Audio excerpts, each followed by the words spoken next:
let me ask you a question. The relationship between immigrant Africans and American Africans in the United States. What is your opinion on the relationship? A lot of American Africans say that when the immigrant African brothers and sisters come here, they can be rude, dismissive, arrogant, condescending, and some immigrant Africans say that the American Africans can be rude and condescending. What is your opinion on the relationship in America between immigrant Africans and American Africans? Honestly, I feel like I've lived in America for 16 years. Serve African American long enough. I lived in Baltimore for about 11 years. I worked with African American women for years, so I've seen the way they react to us African, you know. And I believe the problem here is just education. Like this in the African community, for example, the older Africans, they don't understand where they are when they come here in America. They don't understand that to drive a car, get a job that they make because of the struggle of the African American community. They see themselves as separated from the African American community because African culture is very different from African American culture. They judge African Americans a lot because they feel like the culture is too different. Things that they don't accept in the African community, they see that happening in the African American community. And that's the reason why they see themselves as separated. We have friends that are African American, so we know the struggle of we might not feel it the way they feel it, but at least we have information about the struggle of African Americans. We know that it's thanks to them that we are able to be in this country as human beings.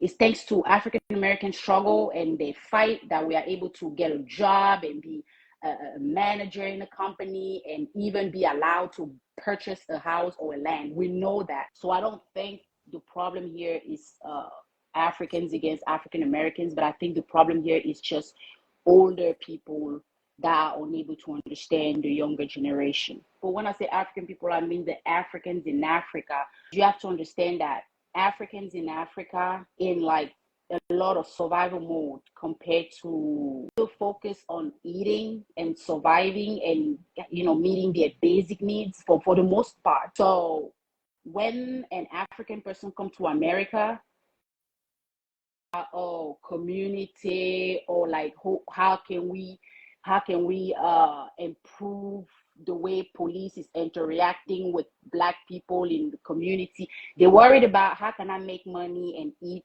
and move back to my country and help my people. They don't think about the same. They're not at that level yet to think about, oh, let's come together. They're still trying to survive because over there we're colonized and the white man took everything, and most African countries can't even print their own money. But when the white man came to Africa, they met with the old indigenous and the old chief in African villages who could not read or write.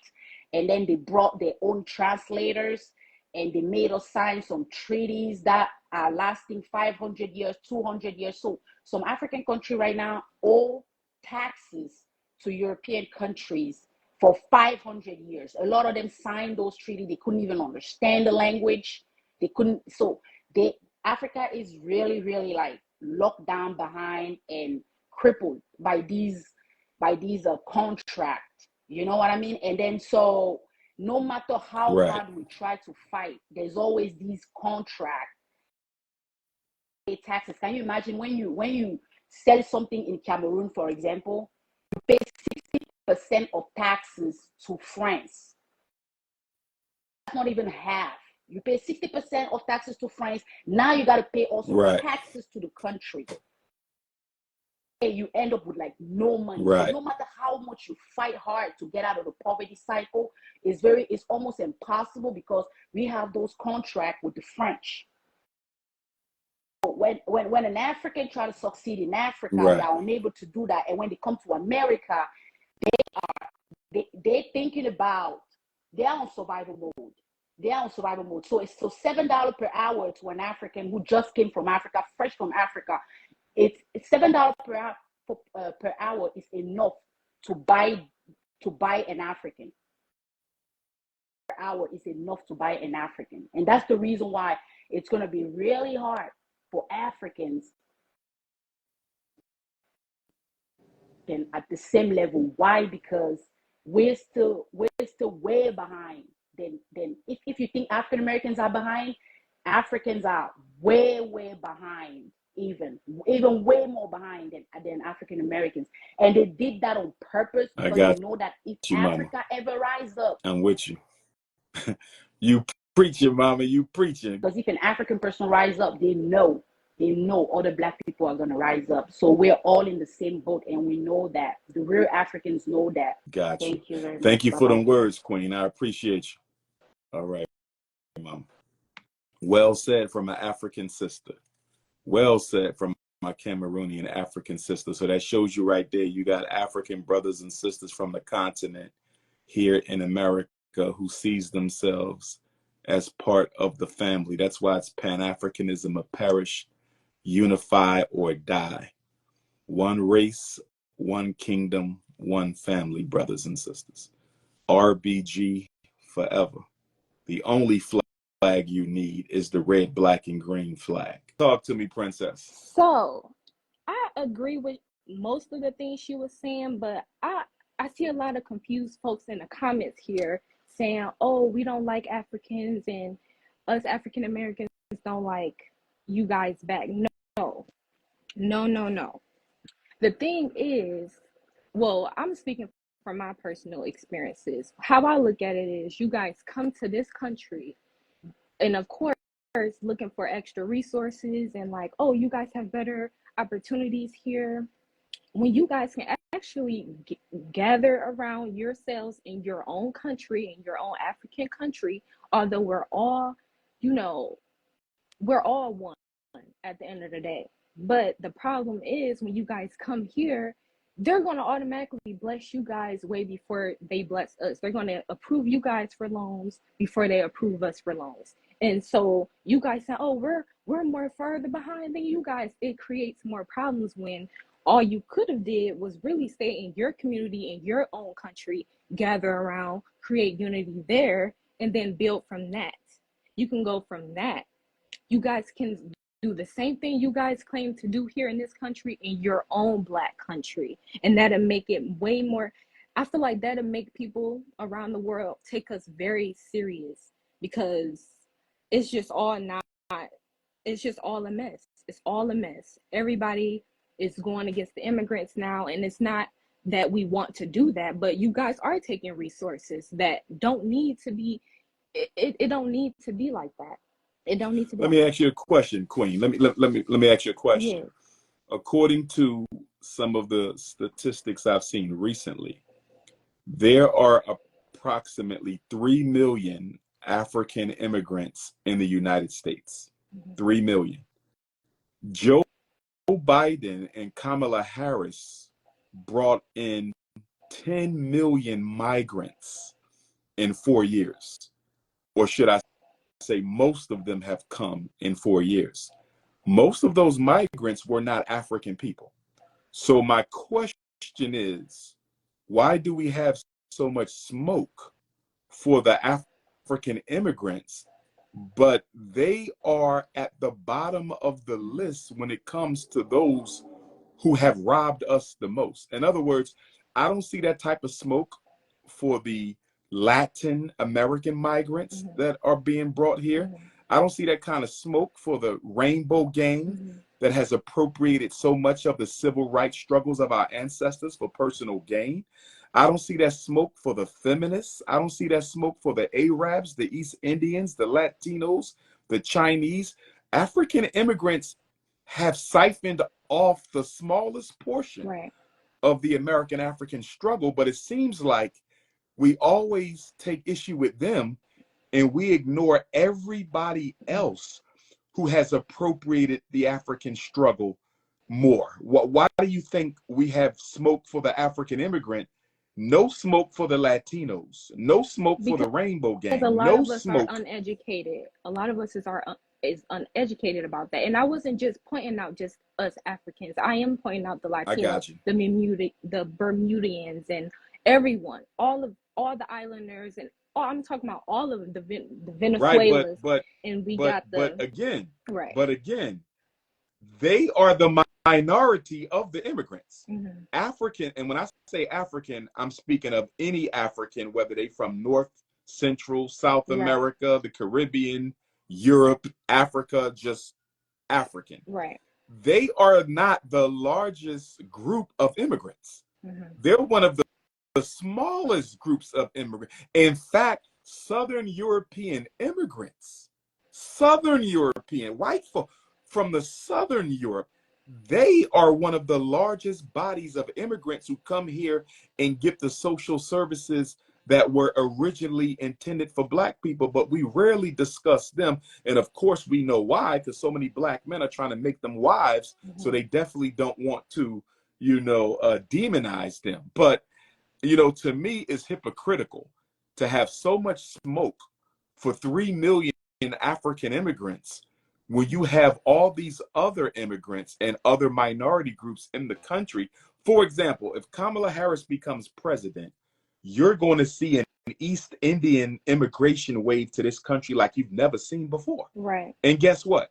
We're going to still be talking about African immigrants. Mm-hmm. Why are you talking about? Homosexuals have taken way more from us. Latinos have taken way more from us. Right. You see, the Ukrainians, the Afghani refugees, these Latin migrants have taken way more from Black people than the African Very immigrants. true. And I just think that if you want to be critical of them, shouldn't criticism be equally distributed? Like, Totally I agree. believe the African immigrants get way more criticism than they are entitled to. And then you have other groups, we won't even mention the homosexuals. We won't even mention the Latino. These are the groups that have taken more from the African American struggle, but we will go right back to African immigrants and make them a scapegoat, for siphoning off of services and benefits from Black people that they have not taken advantage of as much as other people because their numbers are not as great as other people. And then the other point to that, and not to say that this is you per se, Queen, here's my biggest issue with people Blacks who always want to blame African immigrants. And don't get me wrong, I know some nasty African immigrants who can't stand Black people, want nothing to do with us, absolutely in love with Caucasians. Just because I'm a Pan-Africanist, I am not blind that you have Negropeans, you got Afrikans, you got all kind of stuff. You see, so I see clearly. Believe me, I see it, but it's not most of them. And I know that the real African revolutionaries will never be allowed to come to this country anyway, because they know that they would organize with us. But here's my bigger issue. Don't you find it odd that we will criticize and condemn African immigrants in America, but we will eternally forgive and kiss the backside of Caucasians who have been responsible for our oppression for 4 centuries. So the people responsible for your oppression for 4 centuries get a permanent pass, permanent forgiveness, no smoke. Every time you see the Caucasian, you greet them with a smile. You're happy to be with them. You're marrying them. You're sending your kids to their schools. You're moving into their communities. These people are responsible for your enslavement, your degradation, your marginalization for 4 centuries, and it continues. We're in the 5th century now, 4 entire centuries, and we're 5 years into the 5th century. We have nothing but love for them. But the African immigrant, we got nothing but smoke for them. What do you think about that? I agree that a lot of people do take their anger out on the Africans, the Black Africans that come here and don't have as much smoke for white people that have put us in oppression and is the reason and the cause of so much mental health issues that we all deal with. We all deal with it, actually. But my thing is, I'm not just specifically having smoke with them. I'm just saying a lot of them do come here and forget the actual goal that we all need to be doing. Like, don't be accepting all their free funds, all this stuff. Or if you do, make sure that you're putting it back into our communities. Don't go and, like the young lady just, you know, the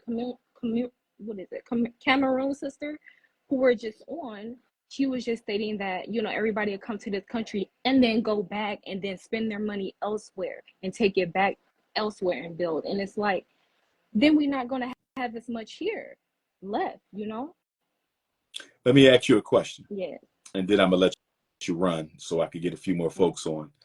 And great dialogue. By the way, good sister, I will be in Ypsilanti, Michigan, the first day of Black History Month in February. I'll probably be back in Detroit before then, but I'll be in Ypsilanti the first day of Black History Month. Let me hit you with this. Is the real problem the fact that African immigrants are not showing respect for the people who fought for the benefits that they benefit from? Is that the real issue? Or is the real issue that the American African community has allowed itself to remain financially and politically disorganized and weak? Yeah. Let me ask it another way. If we were organized without $2 trillion in spending power, hypothetically, let's say that the 50 million of us, if we were politically organized and economically organized, would we care about what little benefits African immigrants get at the expense of our ancestors' struggle in this country? Do you think we would care as much if we had our financial and political shit together? Would we give a damn about a few African immigrant brothers and sisters coming and getting some grants and jobs and some food stamps and some housing? Would we care if we were financially and politically organized? What do you think? Well, that means we'll have some type of power, and then we'll then be able to regulate what Exactly. Yeah. So answer that question for me. Would we care? Would this be an issue if we had our shit together? No. So exactly. Yeah, you're right. So it does start the real problem then. Right. The real problem is not the immigrant. Right. The real problem is Black people have done nothing for themselves as a group since Dr. King was murdered. And when other groups come and siphon off, it hurts us, not because they're siphoning off alone, but because we have stayed in the same place for 56 years. How do you expect not to get ran over when you have sat on your ass as a group? I'm not talking about individual achievements. I'm talking about the group. When you have sat on your ass as a group for 60 years, ain't built a hospital, a school, a factory for 60 years, and now other groups are coming here and benefiting from your struggle. We should be so far beyond this. The fact that a $2 trillion people is worried about immigrants coming and getting social services that they fought for is insane to me. It's insane. Why am I worrying about keeping him from eating? I'm supposed to worry about building myself into a global Black power structure. That's where the energy should be. In other words, and this is not you again, Queen, but I see us spending more attention on trying to pluck Africans off of the American African civil rights train, pluck them off. But we don't pluck off no gays. We don't pluck off no feminists. We don't pluck off no migrants. We don't pluck off no Asians. We don't pluck off nobody else. But we're going to pluck all the African immigrant brothers and sisters off when that should not even be a focus. Right. Because we don't decide if they get the resources or not. The government decides if they get the resources or not. We don't have no say-so. So rather than trying to keep them from getting something over which you have no control, although you fought for it, why not put your attention on building yourself into the next great Black power structure in Black Wall Street? I just believe we operate psychologically, good sister. We operate psychologically from a deficit perspective as opposed to a benefit perspective. Like, if you didn't know we were a true $1 trillion people, collectively speaking, because we do have poverty. Let's be honest, we have poverty, and wealth in Black America is also unequally distributed. We know that our celebrities have way more money than the rest of us put together. Well, excuse me, that's not true. Okay, but we do know our celebrities per capita have more wealth than the rest of us. So wealth amongst us is disproportionately, it's uneven too. But at the same time, we do have it. Right. We do have, there's everyday sacrifices we could make and put that money elsewhere. We don't need to have the most expensive clothes. Black women don't need to spend all that money on their hair. Black men don't need to be buying all these Air Jordans and fashionable clothes. We don't need to keep doing all these cruises and vacations. And like, there's enough disposable income that we could redirect into some positive investments if we gave a damn. Right. And I'm just tired of hearing about what the immigrants are taking. Listen, if I don't plan on being poor my whole life, why the hell do I care about what someone else is getting from poor people? Right. If I don't plan on being in the projects forever, why do I care there's other people moving into my project? The only reason why I care about other people moving into my project is I plan to stay there. And that's what bothers me about the American African when we talk about immigrants, Black and non-Black, African and non-African, coming here and taking what our ancestors fought for. They fought for that 60 years ago. They fought for that 60 years ago. You mean to tell me 60 years later, when your per capita income is tremendously higher than what it was in the days of Dr. King, 60 years later, you're still trying to keep people from getting benefits our ancestors fought for, instead of building the institutions and systems that we need? Why are we so, we have a poverty mindset. As a people, we have a poverty mindset. Whether we're in poverty or not is irrelevant. We have an impoverished mindset. We're trying to protect something we don't even control, as opposed to taking control over what we do have, and that is our financial resources. I want to thank you for your call, sister. That was a very good conversation. Thank you for that. For answering. And you guys in the comments, I am not uneducated, actually, and I do know. Don't pay them no mind, sister. I got all kind of coons, zest festers, rainbow gangers. Don't pay attention to my comments, please. I attract scum in the comments, so you can't pay them no mind. Yeah. Okay. Well, you have a great evening. You Black too, folks beautiful. stay melanated. Absolutely. Appreciate you, Queen. One love.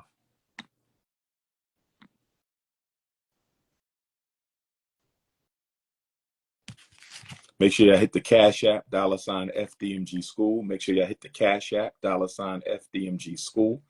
Make sure y'all hit the Cash App, $FDMG School. Hit your PayPal, paypal.me/FDMG Academy. I'm working on a couple under 30-year-old Black political conventions. I'm working on a couple under 30-year-old Black political conventions. I want to see you at the Source of Knowledge Bookstore in Newark, New Jersey, September the 15th.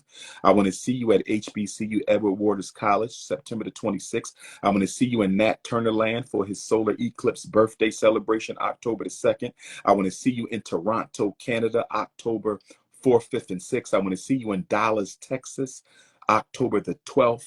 Harriet Tubman eclipse, October the 17th. I want to see you in England, the United Kingdom, October the 21st. I want to see you in Ghana, October 30th to November the 5th.